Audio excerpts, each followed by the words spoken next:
Kolby, how you doing today? I'm doing amazing, brother. Thanks for having me on the show. I appreciate the opportunity. I'm excited, man. I got the head ape on the podcast today. This is That's incredible. it. That's it. So, I've been following you for a while. I got to tell you, every time I start a podcast, I say this. I've been following you for a while, and to every guest, because I'm just, I am like, I stalk people on social media. I love to see what they're doing. I love to see them giving value. And that's one of the things that I see about you is you're always constantly in a state of production and giving value to others. So for those who are listening right now who want to get to know more about Kolby, tell us about us about who you are. Like, who is Kolby Kolibas? Well, it's man. I was born and raised in Salt Lake City, Utah. My mother was an entrepreneur. My father was a physical laborer, worked for the power and water company digging holes. And I grew up very humble.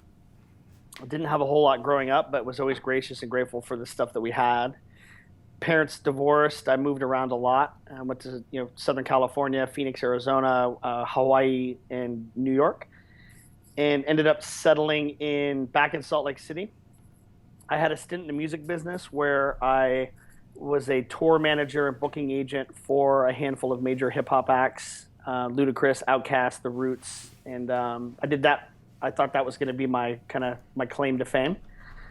And got married young. Had my daughter Zion, who's now 17, and got full custody shortly after she was born, and had to make a choice. Like, do I want to be this dad or do I want to be a rock star on the road? And those two lifestyles don't mix. Moved to Phoenix, which is where my dad lived, and I had the opportunity. I put a bunch of resumes together, tried to get out in the marketplace just to get a job, and what I found is I got lured into corporate America.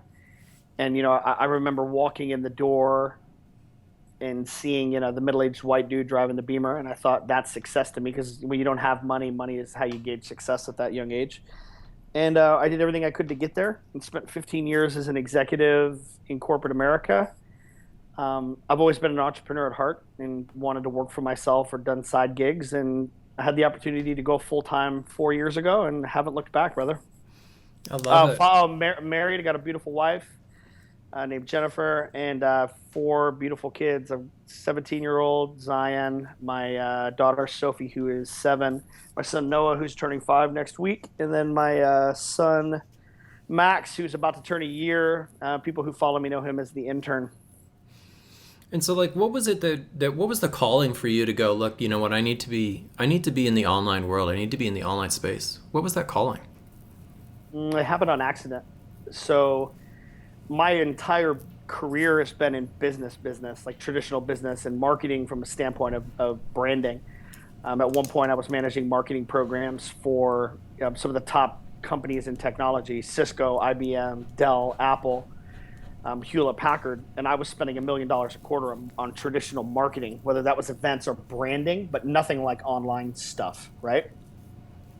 So that's the world that I came from. When I left to go start a business, and part of that turned into what is now the Healthy Primate, I was very, very interested in, I became a student of Frank Kern and Dan Kennedy and the legends of guys before me. And if you take the corporate background of traditional branding and then you look at online marketing, they're very different approaches. And I'm a student to the game, and that's where I was getting ready to launch a supplement line when I launched my blog, The Healthy Primate, and that's when I got into it.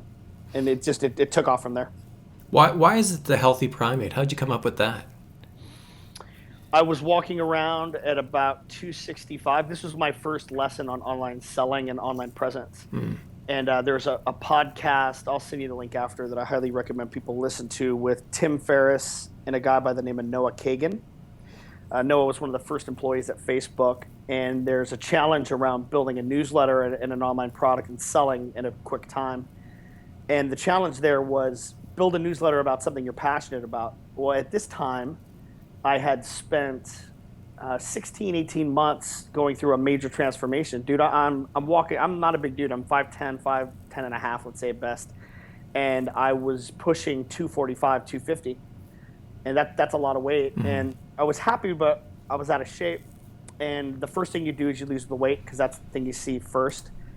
And then I still noticed I was really wound up and tightly just aggravated.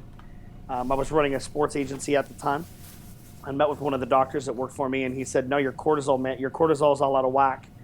Long story short, I spent 16 months on stress management, and I had all this great material, dude, like tons. I had 10 journals full. I had video of me going in every 30 days to get my blood test done, and I just didn't know what to do with it. So I started a blog, and then from that blog, I started a newsletter to drive people to it. And that was the start of that. The Healthy Primate was a place for me to share my story about weight loss, but also on stress management in corporate America, like just working as much as I did. And stress is the number one thing that causes so many problems in the workplace, that I wanted a place to share those stories, man. So that was the birth. I was writing down names, and the Healthy Primate stuck, and then I designed the logo same night as the name, and we're off and running. That's one of the things too that we don't talk about often about like with the online business world, is there can be certainly a level of stress that's involved even when you have a laptop lifestyle. So that management is so key. It's so important, isn't it? It's absolutely key. I mean, here's the thing too, is I love the concept, and you and I talked before the show. I love what you're doing, and if you've got a background in something, and we could talk about this, and being able to scale that out and being able to use the internet as a tool is kind of some of the core of that's entrepreneurship. And entrepreneurship could be, like, if I look at my schedule today, I had a call before this call, and I've been on the phone since 5:30 this morning. And I feel like my day is like chasing me. Like, I envision the day as like nipping at my ass, that if I tie my shoes or I pull my laundry out, like I'm going to miss a call, or like I'm going to be behind. And it could be the greatest moment, one call. The next call could be really bad news. The next call could be landing a client. The next email I get could be a PayPal transaction. The next thing could be something's not working. And your emotions are so polarized through entrepreneurship, and that carries over to any business, that if you're going to go out and do business for yourself, the emotional roller coaster that is what we do, you just have to be wired for it, because it's not for everybody. It's not for the weak, that's for sure. Yeah, there's pressure. There's some pressure involved. Yeah, you need to have some sort of a release, some sort of a strategy there. And you typically, what I like to ask at this point in the podcast is, what is your superpower? What is your strength? But I'm going to switch it up a little bit for you, Kolby. Instead, what I'm going to ask you, because I think I know what your superpower is, I'm going to assume maybe, but I mean, because I love this business aspect that you talk about. Because we don't talk, most of it's about marketing. We talk about where do you find people, not the actual business and branding. But let's go into that 45-day. You've got this nailed down to a 45-day process of how you can people can start earning online. Is that right? Yes. So let's dive into that. If you could give me, 2 or 3 key tips or strategies for someone who's an aspiring entrepreneur, maybe they even have a bit of a following, but they're not making any money, how can they actually start to move forward? Great question. So there's a couple answers to that. Let me paint it like this. The basis of any business that has ever existed and ever will exist from this time before and this time forward it follows these 3 principles. You need to find a group of people that have a need first. You need to go to that group of people, and you need to discuss with them what that specific problem is that they have today. There's going to be a problem that exists. And then what you need to do is figure out what you can do to solve that specific problem. Then you go back to the group for validation. Is this going to solve this specific problem? And then if it does, then you sell it back to them. So first, you need to find a group of people with a problem. Second, you need to find a way to solve that problem. Third, you sell it to them. That's the basis of any business at all. So anything that you do, I learned really young. First off, there's no new idea. There's just better ways of launching and better ways of executing. So never get disappointed when you think you've got an idea and you go to Google and you find out somebody else is doing it. That's a great sign. That means that there is a market for it. What you need to do is figure out how to do it better if you want to continue. So what I tell people to do, and the clients that work with me, there's a couple things that I would say just right off the bat. If you have an idea today, there's a couple things, and even if you don't have an idea, what I'd start with is Google. Go into Google and put some keywords in based on the marketplace that you're trying to serve. Let's say it's chiropractic services for Phoenix, Arizona. What's unique about chiropractic service? Is it physical therapy? Is it rehab? Is it sports? Like, getting into a specific niche using keywords. And then what you do at the bottom of the Google search is I want to see how many pages have been indexed, right? And I'll use 3 or 4 different phrases, right? Because just because you put one phrase doesn't mean you're necessarily hitting the right demographic. But first, I want to write down what does my audience look like? What does my core audience look like? Maybe I write 2 or 3 descriptors or adjectives on that person. Then I go into Google and I start to find out how many pages are indexed. At the same time that I'm doing that, I look to the right side and I look at marketing ads. Because what I have now is if I've got a million pages indexed, I know that there's people that are writing articles about it, or there's businesses there, and there's something that's been indexed about my topic. On the right side now, I see people who've paid to get in front of me, or who've paid to get in front of people that are doing that search. In the top right-hand corner of the ad section, once you see the ads that pop up as you're going through the page indexing exercise, click that, expand it, and now I can get page indexed on how many pages have been indexed for people that are paying for ads. The 2 of those together as a math equation shows me a couple things. 1, how big is the marketplace I'm going after? 2, how many people are paying to get in front of them, right? That helps me really fine-tune the whatever it is that I'm going to try to build and develop. It helps me do some kind of market validation, right? Those are two things that I always start off with. The next thing is being able to find out where those communities exist today based on how they show up, whether it's social media, blogs, is it news groups? Are they in Amazon? Are they in private Facebook groups? You need to find out where these groups of people exist today, and you need to monitor what discussions are happening. Go in and see what people are talking about. Most of the time, what we look at are the positive. I need you to flip it. You look at the negative. What are people bitching the most about? And then can I build a product or service specifically that can go service that niche? Whether it's a supplement company, whether it's an e-product, whether it's an info product, whether it's a education service, whether it's it's boondoggles that you buy wholesale and you make necklaces because somebody needs puka shell necklaces in Minnesota. Like, I don't know. Like, you're going to find this as you go through the exercise. And then what you do is before you spend any money, do a little bit of research on that topic set so you can educate yourself to talk to it, and then go back into that community and start to engage in a discussion.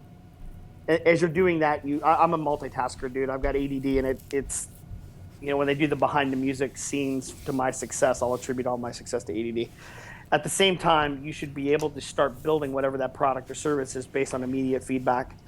Info product for online stuff is very easy to do, and there's a lot of different ways you can build things, whether it's an education series on videos where they go one by one and you solve something and charge them a monthly subscription, or is it you buy all of them at once? Is it an education ebook that they buy? But that at a very, very high level, you can do that in 30 days. Like, that doesn't take a super long time, and it takes you very minimal investment from cost. Where there are some outsourcing could be on graphic design and some of the layouts and having somebody do editing if you really wanted to. But a lot of this stuff you can do just with the time investment. And are you a big proponent then? I mean, this is an incredible strategy, but I mean, are you a big proponent then of say, validating, validate a product or a program? So like, there's people actually buying it. Then you create it, like if it's a digital product? Okay. Yeah, absolutely. You want to get, I'll do pre-orders. I'll do beta groups. Yeah. Especially even for physical product that you can source. I mean, there's a whole strategy we could talk about leveraging Amazon, Alibaba, and the dollar store on how to, if you really wanted to make, $200 or $300, $400 extra a month minimum on literally just buying goods from one place and selling them on a different marketplace. Like, that's a really super easy way to start. But yeah, you want to see that there's people, you want to make sure people are going to buy it before you go invest a bunch of time and energy in it. Yeah, I mean, this is a key misunderstanding, mistake or misstep that I made early in online business was I listened to a lot of people. I did the research, the marketplace. Everyone said that what I was creating, I've created a program and a product, spent a lot of money on it, obviously, a lot of investment. And everyone said, you know what, this is ahead of its time. And apparently it was ahead of its time because no one bought it. And so in the end, I mean, I had to shelf it. But after that, I learned from that experience. And then it was all about, look, then I validated. But by validate, I mean, I sell them anything that I create now first. And then I create it.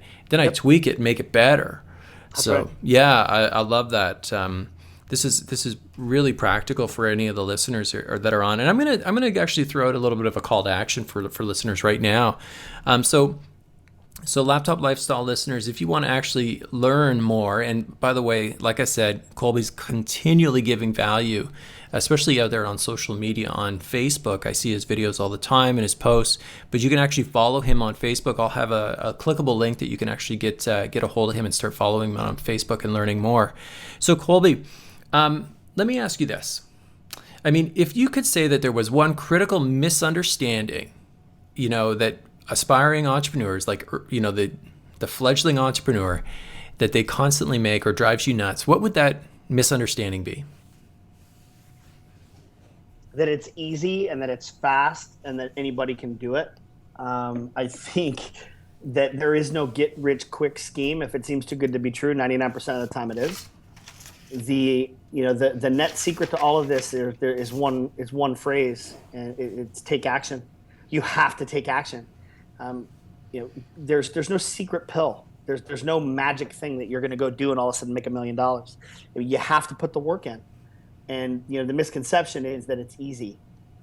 Or if you say entrepreneur, it used to have the connotation of being unemployed, and that's not the case at all. It takes a ton of work. It takes discipline, and you have to act. For me, dude, I'm vigilant about action. I can get stuff done. I can take an idea from ideation to revenue, and I can do it sometimes less than 7 days if I really want to push. I have an idea. There's no bad ideas. I just have to validate them on where I want to spend time. I got a whiteboard in my office where I have 10 to 15 business ideas at any given time that I'm looking at, to where as one starts to wind down or one starts to wind up, if I ever have to replace it, I've got a list of things I can jump right into. So there's never a shortage of things to do. But doesn't matter. People don't pay people for ideas. They pay you to execute. You got to take action on the things that you're doing. It's not easy. So let's actually dive in a little bit deeper even on that concept of it takes time.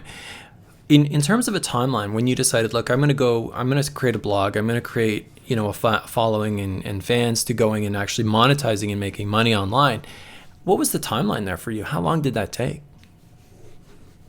How long did it take me to make money online? Like to where you felt like you were, to some degree of success, like you were happy with what you were doing. I would say probably a good year, but now I do it way faster. And I'll tell you what I mean by that is one of the problems I get. So I coach entrepreneurs. I have a coaching program that I take just a handful of clients for a 6-week period. And in the discovery phase of the conversation, one thing that comes up is people have a lot of skills. I'll give you here's a great example. This guy Ryan, he lives in Boston. He's been in the military for 17 years and he's worked on boats his whole life. And he was looking for a way to draw residual income because my big thing, and you follow me, is the game is rigged against you. Totally. The game is rigged against you. Look at the financial system. You look at the political system. You look at your entertainment. The game is rigged against you, and you're plugged into the matrix. Because what happens is you go to school. I'm going to derail this, but I want to put it in context. You go to school. You come out of school with a $20,000, $30,000, $40,000 debt. You take a job that pays you what? Well enough to pay your debt back. Hopefully it's something you can justify doing. And then you wake up and 15 years later, you're working for the damn weekend. You're married and have 2 kids and you're fucked because you're looking back going, what do I do now? Those dreams and aspirations that I had as a young kid coming out of college are through the toilet. And it's like, now what? Well, now I work a job because I've got bills and I've got an overhead and I'm plugged into the matrix. Now I'm doing it for somebody else. And I'm doing it at the guise of I've got to pay my bills because now I'm living as a slave to the dollar. And what I teach is how do you unplug from that? I'm really big. If I put a quote on a radio show, I do probably 2 or 3 of these a week sometimes. Mm-hmm. I had a quote that I made into a T-shirt that said, "Corporate America is a soul-sucking shit show," and it is. Sitting behind a desk all day in front of a computer sucks. You and I sit in front of our laptops anywhere. I could be in the lobby of a hotel. I'm in my kitchen right now. I could be in my car driving and have to pull over. I can work anywhere, and I'm okay with that. But the key to this is people undervalue that skill set. So you spent 15 years doing something, and now you want to go build a product or service, but you say, I'm not worthy enough to be in the marketing space. I'm not worthy enough to sell something. And I always flip it back. So with Ryan, he wanted to offer this very unique service for yacht owners that call him during off-season that break down. And we're building him an information product now that's essentially a series of videos on how to fix these yachts, and we're going to charge yacht owners a ton of money for them to get this catalog. But his biggest thing was, we talked about the pricing model. And I said, the intro price for that's going to be $4,999. That's where we're going to start. That's going to give them 7 videos. If they want 7 videos plus first call of response, it's going to be, we're going to look at probably a $9,000 price point. And he was like, holy shit, what do you mean? And he just couldn't put his head around the pricing model. And I said, Ryan, let me ask you this. How long have you been doing it? He's like, 15 years, sir. And I said, tell me about your military experience. You spent, 18 or how many years you spent in the military? 10 years serving our country, put your life on the line, and you know this stuff better than anybody I know in this specific niche. Are you telling me that 15 years worth of experience is not worth $9,000 for a customer to actually use your expertise? And he goes, now that you put it that way, you're absolutely right. I said, you're pricing yourself in the market based on your inexperience. You're not pricing yourself in the market based on your experience. And that's where things get a little convoluted when you want to launch a business or a product or service, no matter if it's online or off, is you have to put value on what your experience is to be able to support and solve that problem. I love it. And I often call this filling the gap. And, because there's so many people who, if you look in my space, like chiropractic or even healthcare, I used to feel I was like really just a high paid employee, even though I was a business owner, right? I mean, but if I wasn't there seeing patients, I was the catalyzing agent in my business. I mean, there was no income. I didn't really have a business. Again, I was a high paid employee. Whereas, like I call it filling the gap, if you have that ability to take your knowledge and your experience, your know-how, and you can have a way that people can access it digitally or download it, I mean, boy, what an incredible advantage that there is there. It's insane that people aren't taking advantage of that. I think it's the marketplace. You're in a very robust market that exists. That's legacy. It's like the construction business. It's like healthcare. You've got the automotive. Anything where there's an industry that's been well set and there's a good old boys club. You've got a great opportunity to break away from that. But B, they're very slow to adopt technology, because really what we're talking about is leveraging technology to make money. Correct. That's at the end of the day. That's what the shit's all about, right? And what you've done is been able to find a way to do that. And one of the things I talk about a lot is this is not an overnight thing. You don't quit your job and go do this. You just don't. I left corporate America, and I'll put it to you this way. I left corporate America I finally got to a point where I was making well over 6 figures. It took me a long time to get there, and I walked away from all of that to take a risk. Well, did I just turn the lights off and say I'm leaving? No. I spent 7 months. I call it a calculated risk. Take a calculated risk. I spent 7 months on an exit strategy. I built my product at night and on the weekends. I marked every hour that I was down doing what I was doing in case I got sued, which I did end up getting sued on my first venture.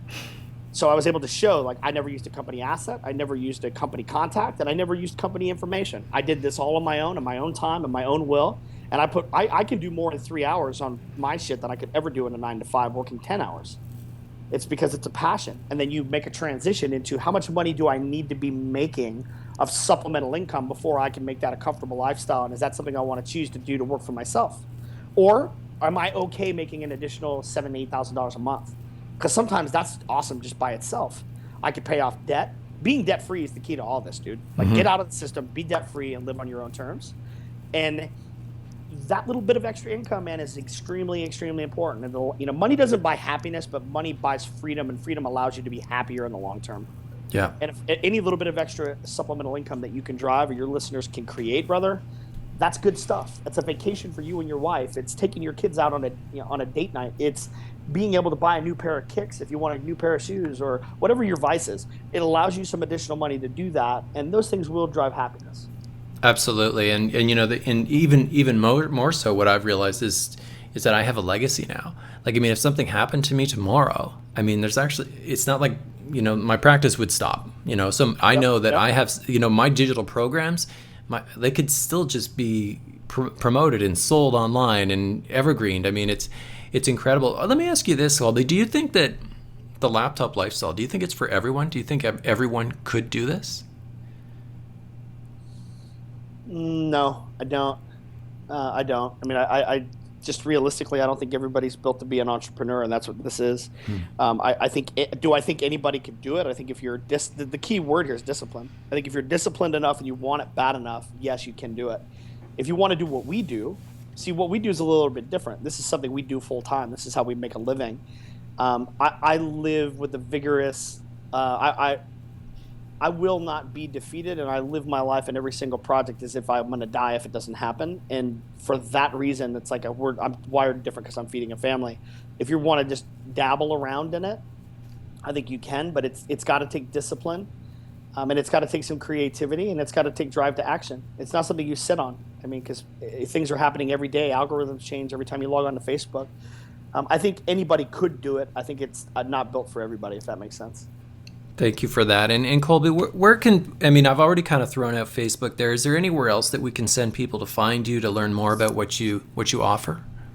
What I would highly recommend is go to Facebook and find me on Facebook. I've got kind of the Gary V syndrome. My last name is hard to say, so I've set my Facebook up as Kolby. It's Kolby. Last name's Kay is what you'll find me on Facebook. Go to Facebook and see what I do, and see how I represent myself, and see the posts. I'm big on consistency. You'll see 3 or 4 or 5 things from me a day. You see videos. I've got private Facebook stuff. If you need to see if what I do and who I am is somebody you want to be involved with.